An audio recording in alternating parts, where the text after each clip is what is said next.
Hello, lovely people. My name is Roel. I am a health and nutrition coach and a diabetes practitioner. And I post these videos to inspire people to be as healthy as they can be. And today I would like to talk about how you might know that you could be at a higher risk of type 2 diabetes. And you probably are, to be honest, with the way that we're living our lives at the moment. And I just want to highlight a few signs and symptoms that might tell you that you could be at higher risk of type 2 diabetes. And you might think, well, why does that matter? Well, type 2 diabetes is a very serious condition with very serious complications like blindness, amputations, kidney failure, heart disease, and I mean, the list is longer than that. To be short, you don't want to get it. You want to avoid it, and luckily it is avoidable because it is a condition that is mostly caused by lifestyle. So if we can change our lifestyle, then we can avoid and even revert type 2 diabetes. So a couple of things to look for and to ask yourself if your blood glucose levels could be higher than they should be, and that is what puts you at risk of type 2 diabetes. It is insulin resistance. If your blood glucose levels are higher than they should be, it is very likely that you're insulin resistant, which means that the cells in your body who are supposed to take the glucose out of your blood are not doing that. And the reason why they're not doing that could be because they're not listening to a hormone called insulin that prompts your cells to take the glucose out of your blood. And why does that happen? Obviously, there are a few reasons why that might be, but often it's the case that the system is overwhelmed by the amount of glucose it has to process, and the cells are just getting tired of listening to the insulin, and then they stop doing so. And then you're in trouble because then you have too much glucose and insulin in your bloodstream, and that damages your blood vessels, and that causes all these problems that I've just mentioned and many more. So let's have a look at these signs and symptoms. Obviously, the first one is if somebody told you, probably a GP, that your blood glucose levels are higher than normal, then you are at risk of type 2 diabetes. So you might have had one of these MOTs, these regular health checks, or another reason why your blood glucose levels were checked, and then you know for sure.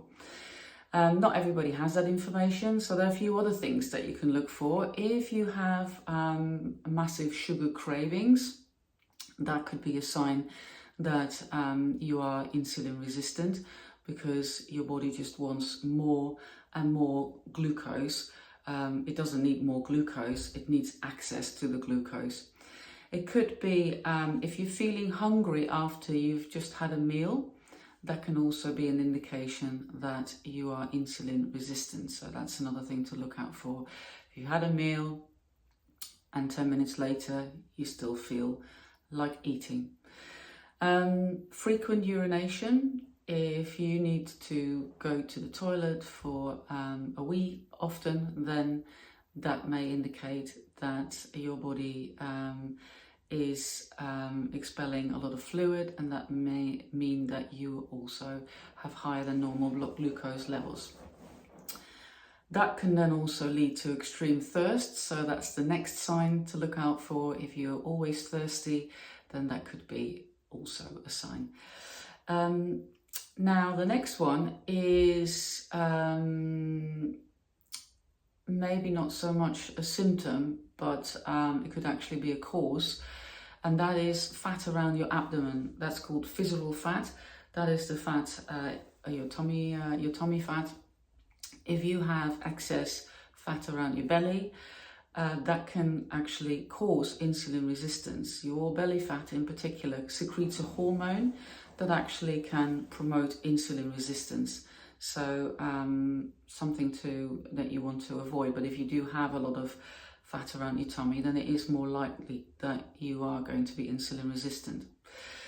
Another one, swollen ankles. A lot of glucose and insulin in your bloodstream leads to circulatory issues in your body, and that can cause swelling. And when it comes to skin, if you have skin tags, often in your neck area or in skin folds, or if you have dark skin patches, also in skin folds like your groin or the inside of your elbows or in your neck, that can also be a sign of higher than normal blood glucose levels. Irregular periods to do with hormone imbalance. If you have a lot of glucose and insulin in your blood, that can lead to hormone imbalances, and therefore it's often linked to hormone issues like PCOS. These are just examples. There are more erectile dysfunction, problems with thyroid hormones. So these are things to look out for as well. Now, I don't want you to think that if you're experiencing any of the things that I've just mentioned, that it's definitely caused by higher than normal blood glucose levels, but it can be. That's all I'm saying. So please don't have these things checked out if you're experiencing them. It could also be caused by something else, of course. But I think it's really useful to acknowledge that this may be an issue. And to be honest, like I said, the modern way of living promotes diabetes because we just have too much refined carbohydrates and sugars in our diet. So we consume too many carbohydrates.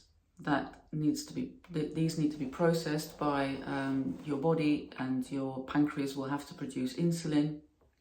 And the more it has to do that, the more likely you are to become insulin resistant.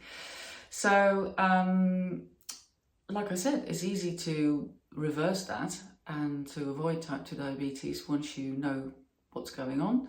And if you want to do a little survey to check if you could be at risk, feel free to go to my website. I'll leave the link down below. It's therealhealththing.com, where you can answer a few questions, and that can give you a good idea. And then, of course, feel free to get in touch with me if you want some advice on how to reverse that, and that will improve your overall health, not just your risk of type 2 diabetes, because nearly every health issue can be linked to higher than normal blood glucose and insulin levels.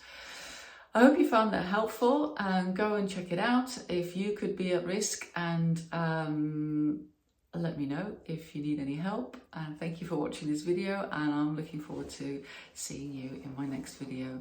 Don't forget to set yourself one little goal this week that's going to help you to be healthier. Just identify what the one little thing is that you can do this week. Don't overwhelm yourself. Don't set yourself crazy goals that make you feel stressed and daunted.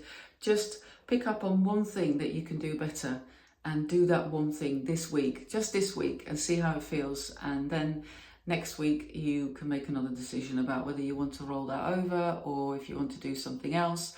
And that's how you stay on top of things. That's how you keep your finger on the pulse, and things will never get too bad because you're always assessing what's going on. If you find it really difficult to identify what you need to do, just mark yourself out of 10 for your diet last week, your physical activity, your stress management, and your sleep, and then pick the one with the lowest score. Find out one thing that you can do to improve that area and crack on with it, and just keep doing that week after week, and you'll always be on it like a carb on it and get some results. Take care, let me know how it goes, and I'll see you next time. Lots of love.